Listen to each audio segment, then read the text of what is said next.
तो इसका खात्मा तभी होगा जब जनता जागेगी, और जनता जाग चुकी है। जनता ने फैसला कर लिया है कि भाई इस पार्टी को खत्म करना है। आज देश में ऐसे हालात हैं, इनको कैंडिडेट नहीं मिल रहे हैं। अब आप देश की बात ना करें, हरियाणा की बात करें तो 6-7 कैंडिडेट ये उधार के लेके आए हैं। इनके पास कैंडिडेट नहीं है। अपने जितने हैं कांग्रेस की पृष्ठभूमि के हैं, वो लोग हमारे कल आ जाएंगे हमारे पास वापस, जबरदस्ती लेके गए हैं उनको ये। आज का क्या प्रोग्राम?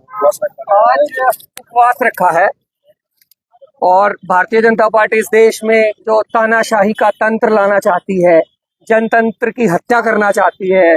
आपने देखा पिछले कुछ दिनों में भारतीय जनता पार्टी ने ईडी और सीबीआई लगा के दूसरे राजनीतिक दलों से नेता इंपोर्ट करने का काम किया। भारतीय जनता पार्टी के पास नेता नहीं है क्या? भारतीय जनता पार्टी इतनी क्यों घबराई हुई है? भारतीय जनता पार्टी वाले कह रहे थे 400 पार 400 पार, 400 पार नहीं 400 हार होने वाला है इस बार। और ये जिस प्रकार से लोकतंत्र की हत्या कर रहे हैं, अरविंद केजरीवाल जी को इन्होंने जेल के अंदर क्यों डाला है? एक आदमी के बयान पर। उस आदमी का नाम क्या है? शरद चंद्र रेड्डी। शरद चंद्र रेड्डी कौन है? शराब कारोबारी। कहाँ का शराब कारोबारी? साउथ ग्रुप का आदमी।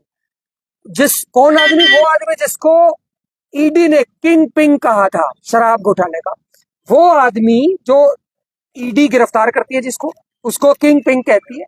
वो 6 महीने से ज्यादा जेल में रहता है और लगातार गवाहियां देता है। एक भी गवाही में केजरीवाल जी का नाम नहीं लेता। फिर अचानक क्या होता है? भारतीय जनता पार्टी 55 करोड़ रुपए की रिश्वत ले लेती है। 5 करोड़ रुपए की पहले ले चुकी थी, 55 करोड़ रुपए की रिश्वत लेती है ईडी इस इलेक्टोरल बॉन्ड के माध्यम से। और रिश्वत लेने के बाद वो सरकारी गवाह बन जाता है। सरकारी गवाह बन के एक गवाही में अरविंद केजरीवाल जी का नाम ले देता है। बाकी सारी गवाही खत्म, एक गवाही मान्य कर ली जाती है। मैं उस पर आ रहा हूँ। एक गवाही मान ली जाती है, बाकी सारी गवाही खत्म कर ली जाती है, उसको जमानत मिल जाती है। वो ऑफिशियल रिश्वत है। हम भारतीय जनता पार्टी से सवाल पूछ रहे हैं कि आपने शरद चंद्र रेड्डी से 60 करोड़ रुपए क्यों लिए? उसकी जांच नहीं करेंगे। आज हम इसलिए बैठे क्योंकि दिल्ली के सिटिंग चीफ मिनिस्टर आम आदमी पार्टी के संयोजक अरविंद केजरीवाल जी को इररिलेवेंट ऊल जलूल झूठे आरोप लगाकर ईडी के द्वारा भारतीय जनता पार्टी ने गिरफ्तार करवाया है। भारतीय जनता पार्टी डरती है अरविंद केजरीवाल से। और हरियाणा का लाल, हरियाणा का आदमी, हरियाणा का लड़का जिसको उन्होंने अंदर डाला हुआ है, हरियाणा की जनता इतनी बेवकूफ थोड़ी है देखे बैठ के तमाशा देखेगी कि भाई हरियाणा का एक आदमी अंदर जेल में डाला हुआ जो दिल्ली में जाके चीफ मिनिस्टर बनता है। तो हरियाणा के हर नुक्कड़ हर चौराहे पे चर्चा है कि अरविंद केजरीवाल जी के साथ बेईमानी कर रहे हैं, वो नाइंसाफी कर रहे हैं।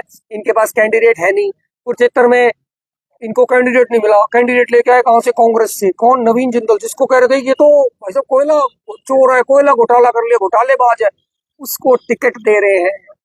इनको शर्म आनी चाहिए, डूब के मर जाना चाहिए भारतीय जनता पार्टी को कि इनके आगे ना तो सुचिता का कोई मतलब है ना लोकतंत्र का कोई। तो ये क्या वॉशिंग मशीन में से धुल धुल के सभी आ रहे हैं जो नए जो है इनके पास? इन्होंने तो वॉशिंग मशीन नहीं, पूरी लॉन्ड्री खोल रखी है। निर्मला सीतारमण जी ने कहा है कि हमारे इस भारतीय जनता पार्टी में सभी का स्वागत है। तो उससे पूछा गया कि भ्रष्टाचारियों का भी स्वागत है, दागी नेताओं का भी स्वागत है। हाँ जी, पॉलिसी हमारी तो यही रणनीति है, सभी का स्वागत है। तो ये भारतीय जनता पार्टी, बताइए ऐसी भारतीय जनता पार्टी को लोग वोट देंगे जो लोकतंत्र की हत्या कर रही है? आम आदमी पार्टी आज उपवास पे है अरविंद केजरीवाल जी की गिरफ्तारी के खिलाफ। आज हम बैठे हुए हैं सोनीपत मोड़ पे, परशुराम चौक पे, और आज हम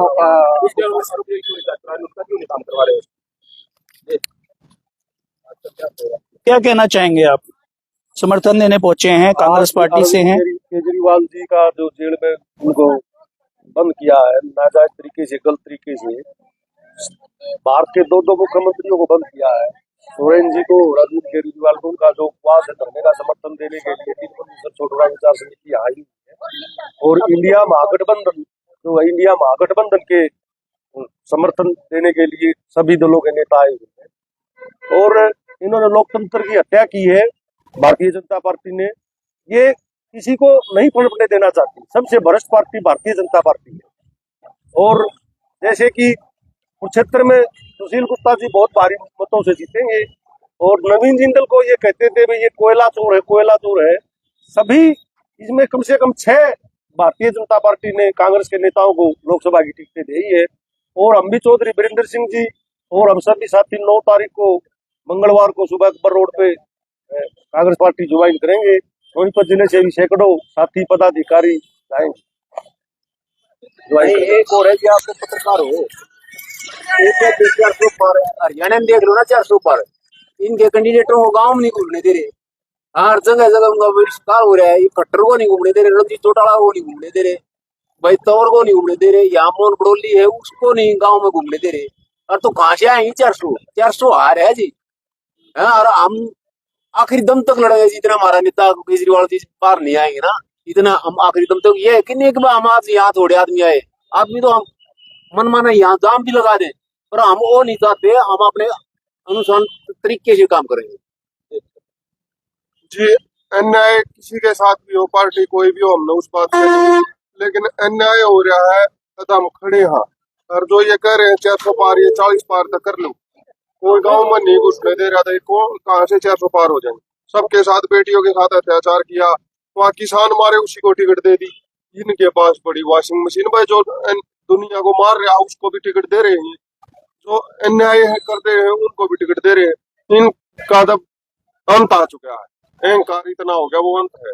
अहंकार देने के लिए पहुंचे हो? हाँ जी, हम समर्थन देने के लिए पहुंचे हैं। जो हमारे केजरीवाल साहब है उनके साथ जो नाजायज कर रहा है उसके लिए हम समर्थन दे रहे हैं। एक और है जी, जैसे आप देख रहे हैं यहाँ पर सभी लोग बैठे हुए हैं, आगे भी बातचीत करेंगे इनसे। क्या कहना है भाई साहब? जो ईडी और भाजपा मिलकर या भाजपा और ईडी मिलकर अरविंद केजरीवाल को, जो इतने ईमानदार नेता है, उनको झूठे केस में झूठा आरोपी बनाकर उनको भीतर डाल, इसका हम कतई गौर का विरोध करते हैं।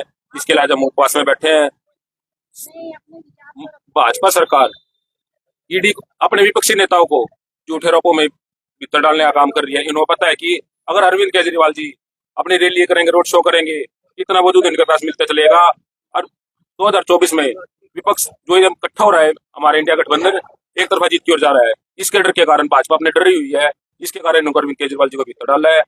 जैसे 1857 की क्रांति स्टार्ट हुई थी, उसके बाद जो क्रांतिकारी नेता थे उनको ब्रिटिश सरकार झूठे आरोपों में कभी फांसी चढ़ा रही थी, कभी उन पर लाठियाचार्ज कर रही थी। उनको देश को स्वतंत्र होने से बचाने के लिए उन्होंने अपना काम किया था, ब्रिटिश सरकार उनको रोक रही थी। ऐसे ही भारतीय जनता पार्टी कर रही है कि पहले हम गोरों से लड़े थे, अब चोरों से लड़ने लग रहे हैं, हम काले चोरों से लड़ने लग रहे हैं। इसकी लड़ाई में हम आम आदमी पार्टी पूर्ण रूप से विरोध कर रही है। उसके चक्कर में हम यहाँ बैठे हुए। आप भी यहाँ पहुंचे हैं, क्या कहना चाहेंगे? कर्मठ कार्यकर्ता है। क्या कहना चाहेंगे? हम यही कह रहे हैं कि जो बीजेपी सरकार अपनी हार के डर से कर रही है वो बहुत गलत कर रही है, और इनको इलेक्शनों में खामियाजा भुगतना पड़ेगा। जी। आपने एक फिल्म आई थी अली बाबा और 40 चोर, वो फिल्म देखी होगी सब लोगों ने। मैं आज सच्चाई बता रहा हूँ, नरेंद्र मोदी अली बाबा है और ये अडानी अंबानी और वगैरह वगैरह जितने भी ये 40 चोर, जो 40 चोर इसके पास है ना, इन 40 चोरों को लोगों के पीछे लगा रखा है। तुम हिंदुस्तान को लूटो, तुम हिंदुस्तान को जितना लूटो लूट लो, और मेरे पास अपने पास जमा कर लो, मैं अपने पास रखूंगा तो पकड़ा जाऊंगा। आप तो जो है ना पैसे के अपने पास तो रखता नहीं, लेकिन इन 40 चोरों के पास सारे हिंदुस्तान का खजाना वहां डाल दिया। देश भूखा मर रहा है। चुनाव लड़ने के लिए दूसरी पार्टियों के खाते सील कर दिए, और जो उनके दौलत 10 रुपये थे उनको खर्च नहीं करने देते। वो तो भाई गलत हो रहा है, अन्याय हो रहा है, बहुत ज्यादा अन्याय हो रहा है। ये अली बाबा जेल में जाएगा और 40 चोर भी जेल में जाएंगे, और ये बहुत जल्दी होने वाला है। ये सच्चाई बता रहा हूँ मैं आपको। हिंदुस्तान में दिल्ली, यूपी, पंजाब और हरियाणा, ये 4 स्टेट जान है हिंदुस्तान की। चारों स्टेटों की जनता जाग रही है, और धीरे धीरे दिल्ली जाग रही है। मैंने नौजवानों से बात करी है, नौजवान बोले बुरी हालत होगी, यहाँ तो बीजेपी की बुराई करते हैं लोग, ईंट मारने लगे। मगर भाई ये तो जो है ना, वही टाइम आ गया जब देश गुलाम था। आज लगता ही नहीं हमारा देश आजाद है। हम अपने दिल की बात नहीं कर सकते, हम 4 भाइयों से अपनी बात नहीं कर सकते। ऐसे माहौल से तो कांग्रेस हजार गुना अच्छी थी। और ये कांग्रेस और बीजेपी दोनों से ही निमटारा करने के लिए ये आम आदमी पार्टी खड़ी होने लग रही है। अरे भाई, अरविंद केजरीवाल ने इसीलिए धरना कहा था, अगर वो कह रहा था जो मेरा राज होगा तो मैं लूटूंगा, और मेरा राज होगा तो मैं लूटूंगा। यार ये बात बिल्कुल समझ में नहीं आ रही है भाई। हम तो केजरीवाल को पीएम देखना चाहते हैं भाई, बस। क्या कहना चाहेंगे? सर मैं यही कहना चाहूंगा, ये बोल रहे हैं कि सबसे बड़े चोर तो बीजेपी वाले ही हैं। कैसे चोर हैं? बोलते हैं मोदी की गारंटी, कहाँ है मोदी की गारंटी? 15 लाख आ गए क्या किसी खाते में? किसी को मिल गए? मुझे लगता है सबको 5-5 लाख शायद एक्स्ट्रा ही दिए। काला धन भी आ गया होगा, नोटबंदी करके लाइन में लगा दिए लोगों। कहाँ है वो पैसा? कोई पूछने वाला हो तो। मोदी बोलते हैं कि मेरी ये गारंटी। अब हरियाणा को और पंजाब में तो अभी सरकार आई है आम आदमी पार्टी की, उसको देख लो। हरियाणा में तो 10 साल से थी, तो यहाँ देख लो क्या हुआ है। यहाँ पे लोग सड़कों पे घूम रहे हैं, कहाँ पे है? और ये उपवास दिखाने के लिए नहीं, यहाँ दिल से लोग बैठकर सुबह से लोगों ने पानी तक नहीं पिया है, इसलिए यहाँ पे जमा हुए हैं। ये कोई दिखाने के लिए नहीं है कि भाई नहीं, ये दिल से आए हुए हैं यहाँ पे और दिल से ही करे हुए हैं। और अरविंद केजरीवाल जब तक यहाँ बाहर नहीं आता है, क्योंकि उन्होंने कोई गुनाह नहीं कर रखा है, उनका कुछ भी ऐसा कोई प्रूफ नहीं मिला है, नहीं उन्हें कुछ किया, नहीं प्रूफ आएगा कहाँ से? सभी इसकी ईडी है, सीबीआई, सब कुछ तो मोदी के हाथ में है, वो अपने हाथ से करवा रहा है। तो जब तक वो बाहर नहीं आते ये संघर्ष ऐसे ही चलता रहेगा। हम एकजुट होकर नहीं, बिल्कुल दिल से हैं और दिल से ही रहेंगे। उन्हें कोई भी कुछ भी नुकसान अगर किसी भी प्रकार का सरकार की तरफ से होता है तो जनता उनको जवाब ऐसा देगी कि शायद ही मोदी ने सोचा भी नहीं। खबर को ज्यादा से ज्यादा शेयर करें। आप देख रहे हैं इस समय यहाँ जोत भी प्रचंड की गई है और सभी अनशन पर बैठे।